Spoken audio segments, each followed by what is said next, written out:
There's a growing security risk threatening most, if not all, of the powerful institutions here in Washington: espionage.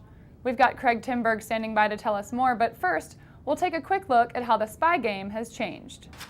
Once upon a time, spying or espionage was a fairly straightforward game. But we have come a long way rather quickly from Mata Hari. There is something new in the science of spying.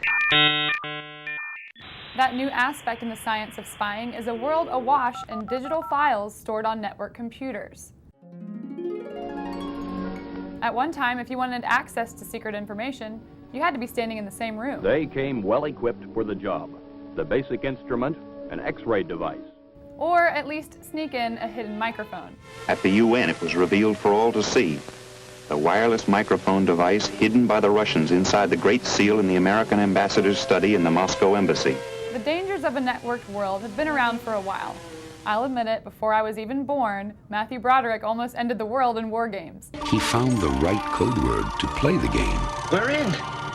But it was the wrong computer. What the heck? But recent reports show that China is behind a new kind of hacking that isn't focused solely on military targets. Craig Timberg has been following this closely and joins us now. So Craig, this cyber warfare is not new. It's been going on for decades, but it seems like in your article suggests that the targets of these cyber attacks are changing and expanding. How so, and what does that shift say about this cyber espionage?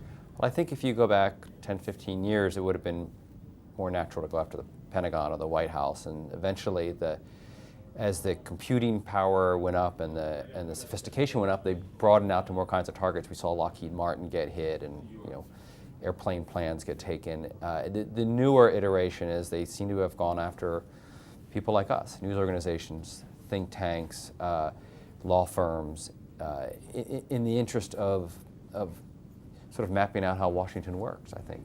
So they've got this inside information about how Washington works, but it's arguable that Washington doesn't work, or that a lot of people know how it tries to work. What exactly is their end game with that specific information? Yeah, of course, no one knows for sure, but I've had a lot of interesting conversations over the past couple of weeks as we've worked on this story.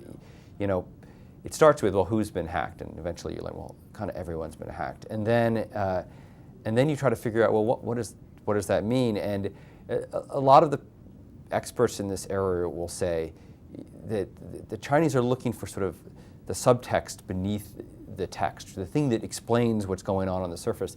And many of them will joke and say, well, in fact, what's happening on the surface is pretty close to what's really happening. That there's conservatives, there's liberals, there's debate here, there's debate there, and then what plays out on the private correspondence is actually very close to what plays out publicly. So it may well be that a lot of this energy is wasted, as I quote one expert saying in the story today, most of us are not that interesting most of the time. And so the Chinese military may be left with a vast amount of information that doesn't tell you anything that interesting about how Washington works.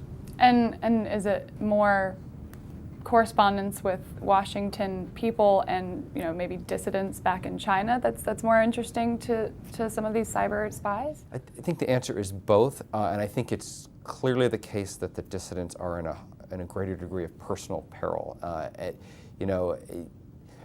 To be a Chinese dissident in this point in history is a very brave thing, and you have to accept that a lot of your communication is being intercepted, and that puts people in risk of being detained. And in a way, that puts in context what happens here in Washington, where if someone's snooping on my email or they're looking at a story that I've written before it's been published, well, so what's the downside to me is not that huge, and the downside of most of the people I talk to is probably not that huge. But if I'm talking to a political dissident in China whose identity really has to be concealed, that's a much bigger problem. What should people do? What do you do, for instance, to keep your digital information safe?